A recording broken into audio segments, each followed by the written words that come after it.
Welcome to See You at the Table, where stories meet grace. Here we gather, not just to speak, but to listen. If you want to witness how God brings people together from all around the world through powerful testimonies, tune in and see you at the table. Here's today's host. Hello, and welcome to See You at the Table. Everybody wave towards the camera. By that I mean just Gavin. Hi, Gavin. How are you? I'm blessed. How are you, Cordell? I'm good. Very blessed. So we kind of just got thrown into this last minute, but that's okay. We want to talk to you today about some small groups that are happening around campus in conjunction with the theology class, which is Innovative Educational Ministries. So there will be a lot of small by groups. the lovely Garrisons. Yes, exactly. But we're super excited just to talk about those things because me and Gavin are actually working on two ourselves. So we'll just talk a little bit more about that. So, Gavin, have you been on the podcast before? I think you have, right? I've been on the podcast. I shared my testimony before. Okay. Essentially. Yeah. That was what it ended up being. So, yes, I've been on the podcast before. Okay. All right. Yeah, that's good.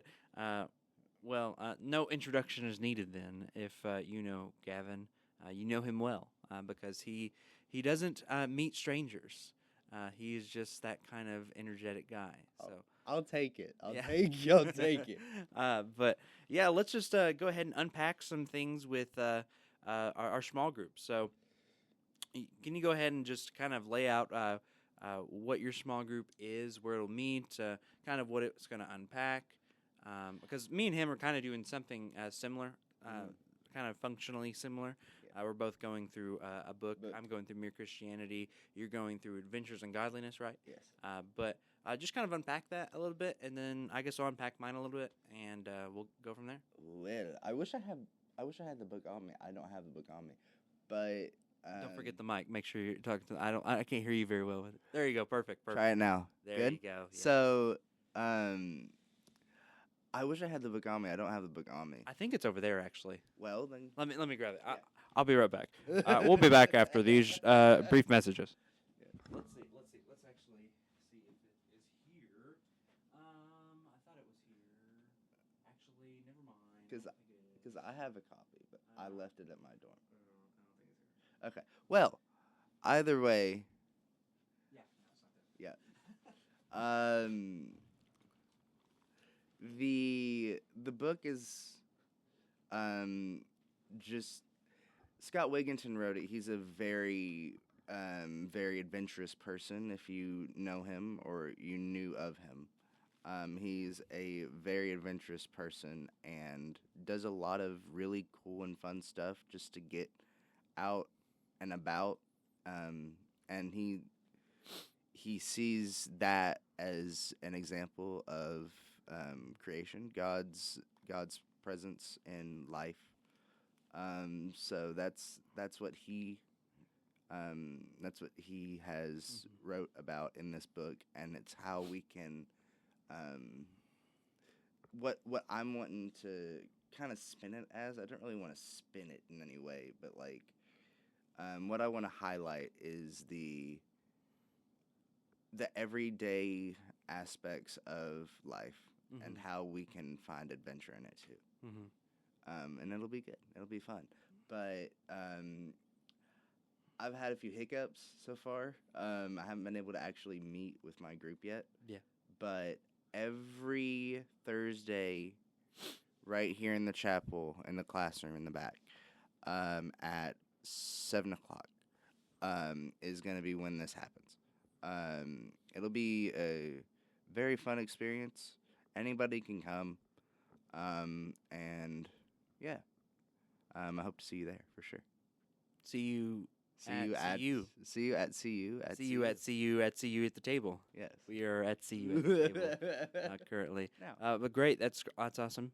Looking forward to seeing if there's any harvest from that. So, and there most certainly will be. There will be some productive conversations for sure. And I guess I'll go off mine too. Well, we talked a little bit about this with Trent. I will be doing Mere Christianity, leading a group with C.S. Lewis's Mere Christianity book, and we're going to go kind of chapter by chapter, kind of exploring and unpacking what it means to be a part of the Christian faith. How do we defend the Christian faith, especially in times of persecution? Because we often forget that he actually wrote that book, did that book with the BBC Broadcast Network, to actually for people that were actually underground, during the Great Blitz of Great Britain. So yeah, it's very fascinating how he did all that. I didn't know that. And he would actually walk to the studio while there was raining bombs, and it's kind of a fascinating story. Wow. Yeah. That lore is insane. Yeah, I know. So it's gonna be fascinating to kind of unpack that. We did meet last Thursday, and there is a change in location. It is no longer meeting in the chapel classroom. Oh. It is meeting in the welcome center in the conference room. So Where's the conference room?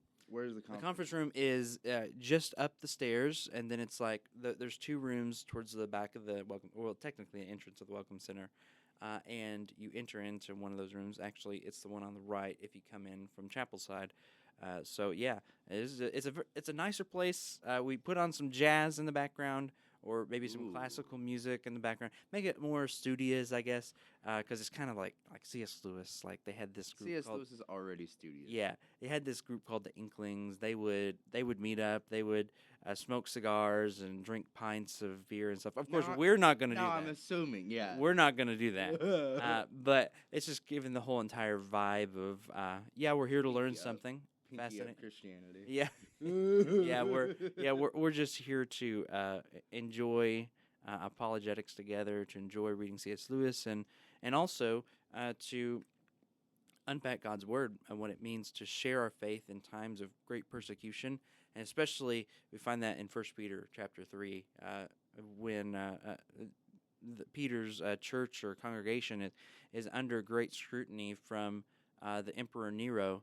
And Nero and Hitler have a lot of similarities. and he's writing to a church that's suffering under persecution, and he says to be able to defend your faith, to give a reason for the hope that's within you, even within these troublesome times. And I think C.S. Lewis writes a similar message to a different time, but a similar time at the same time. Well, and it's interesting because Peter went through that as well himself, because he was the one that denied Jesus, so he knows the other side of it too.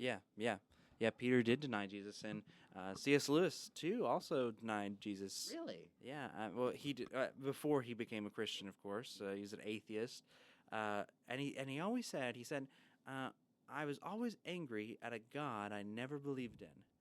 That's very fascinating. He was angry at a God he never believed in. And that. So then, what's the point of being angry in something? And that was the whole point, is that he wanted to be angry at something. He knew there was something truly innately within him, but he didn't really reconcile it until later. He didn't really reconcile that thing was God. I'm not familiar with C.S. Lewis. I need to be, but what is his story? How did he come to the faith? Yeah, that's a fascinating story. Long story short. There was a man named J.R.R. Tolkien, Lord of the Rings, author of Lord of the Rings, and they were walking one day, and this is kind of we have to set some groundwork before we get to that day. Actually, he was C.S. Lewis was deeply influenced by a man named George MacDonald. And George MacDonald wrote a book called Fantastes, and it's a fairy romance, and it's actually really filled with myth and legend and stuff. And C.S. Lewis said after he read that book, his imagination was baptized, and he said the rest of him would come later. So his imagination was baptized. He was open to the idea of there being something great, something like magical, or something beyond what his comprehension could take in. But he said the rest of him would come later. And the rest of him came later whenever he was discussing with Tolkien what it means. What's the time skip here? How many years ahead? I have no idea, to be honest. I wouldn't actually know. I don't know a detailed timeline of his life. But the interesting thing is him and Tolkien were talking. And Tolkien was a Roman Catholic, and they were talking about myths. And then C.S. Lewis says, I can't reconcile that there is this God in heaven that's just controlling everything, and or that Jesus actually did rise again from the grave. And then Tolkien said, well, have you ever considered that Christianity is the only myth that could ever be true? It's the only myth that's ever true. Because where's the That's a very interesting standpoint to go at it at. Yeah, it's the only myth that's true. Because the idea is like we got these ideas from about gods and goddesses and a god and a resurrection because something deep within us is longing for that. You know what I mean? So it's fascinating because something about that just really struck C.S. Lewis, and he said as soon as he got on the bus, and then by the time he got to his home, something in him changed, and then he went to go pray, and he asked Christ to be his Savior. In kind of just, if you just roughly put it all into kind of a short story, but yeah.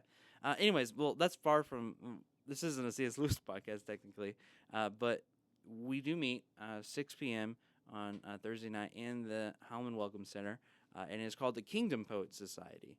We kind of that kind of a play off of the Dead Poet Society, if you will. But we are a society, a group that meets together to be poets within the kingdom. And fascinating thing, Gavin, you were in Greek with me. I don't think you got to this because you only took first semester Greek. Yeah, but it's dropped out. Yeah, I know. But there's a word called poieo, which is Greek, and it is where we get the word poet, and or someone that does or makes something. Mm-hmm. Poieo is I do or I make, and we are makers of words when we're poets, but we're also makers of ideas as well. And what sort of ideas can we formulate within the kingdom to show others who God is? I think you think of Narnia, Narnia was kind of like that poieo, Well, he does or make. C.S. Lewis made form, that, And every single art form can be reflected on a God in some way, shape. Because creativity, where does that come from? It comes from God. It comes from a God who is very creative. He is the creative force of the world, a creative force behind the universe that created all things in their time, So it's just a fascinating thing that God allows us to be little creators like him in a way. I think of like how people make these fantastic stories, like we talked about Tolkien a minute ago, how he made the whole entire, realm of Middle Earth, how he made a journey through Middle Earth with Frodo and Samwise, like it's fascinating how he got to make a little universe. Even though, in a sense, we can't create like God can. We can't speak things into being. But we get to be a part in making something, even though it's not a real thing. Yeah, and and I'm gonna approach this from a different point of view. Comics. Yeah. Like DC Universe, all of the universes, the Marvel Universe, whatever, all of them are so unique. Yeah. And while they aren't completely divinely inspired, nothing is, at least in that realm. Yeah, they're not divinely inspired because Right. they didn't come from God, Right. obviously. But there's a fascinating element to it with how deep people can be creative with it. Yeah. And that can't come anywhere else but from God. And it's God that allows us to be creative, It's God that allows us to make these stories that ultimately will point back to him in the end. Like with Lord of the Rings, you do have, this story of a journey, this story of resurrection. You find that with Gandalf, So there is like this kind of resurrection story there. Yeah. So it's kind of things that are pointing back to God, kind of in an indirect way. And this whole idea of And like that's allegory the tasteful too. way to do it, too. Yeah. And I think of like Narnia, you have Aslan who represents Jesus, who does, in a way, literally resurrect from the grave after being, killed by the Wicked Witch. So it's fascinating to kind of approach it in that way. Like, I don't know, there's something about it that these words kind of, these stories kind of settle in our minds, Mm-hmm. and like somehow that they make a connection with something greater than what we can know physically. You know, it's fascinating. It's a fascinating thing. But I think our time is running short here. But just to recap, it's kind of a everything podcast, we call it. So just to recap, we did talk about our groups, our small groups, and Please come. yeah, please come. Yeah, Gavin's is meeting in the chapel classroom here at 7 p.m. on Thursdays, right? Mm-hmm. And mine is meeting at 6 p.m. on Thursdays in the Holman Welcome Center. You guys are more than welcome to come. We'd love to have you. Isn't that right, Gavin? Of course. Yeah. All right. Well, I think that is all that we have time for today in our podcast session. But as always, this is See You at the Table. I'm Cordell, I'm Gavin. and we hope you have a blessed day. Bless Bye. Bye. Yeah. This podcast is brought to you by Campus Ministry at Campbellsville University, where faith, testimony, and dialogue come together. Stay connected, stay inspired, and we'll see you at the table next time.